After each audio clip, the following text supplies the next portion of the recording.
இது ரொம்ப கவலைக்குரிய ஒன்றாக மாறி இருக்கிறது. தினம் ஒவ்வொரு நாளும் ஒன்று இல்லை ஒன்றுக்கும் மேற்பட்ட இப்படிப்பட்ட குழந்தைகளுக்கு எதிரான பெண்களுக்கு எதிரான குற்றங்கள் தொடர்ந்து நடைபெற்று கொண்டிருக்கிறது. அது மட்டும் இல்லாமல் குழந்தைகள், இளைஞர்கள் என்று சிறுவர்கள் கூட தாக்கப்படக்கூடிய ஒரு சூழல் நாம் சந்தித்து கொண்டிருக்கிறோம்.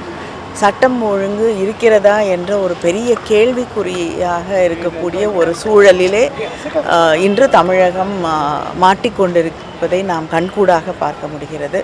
புதிதாக பதவியேற்றிருக்கக்கூடிய அரசு அவர்களுக்கு போதிய அவகாசம் தரப்பட்டிருக்கிறது. இதற்கு பிறகு கூட சூழ்நிலையை அவர்கள் சரி செய்யவில்லை என்றால் நிச்சயமாக மக்களுடைய அவநம்பிக்கைக்குத்தான் அவர்கள் தொடர்ந்து ஆளாக வேண்டியிருக்கும் என்பதை அவர்கள் புரிந்து கொள்ள வேண்டும்.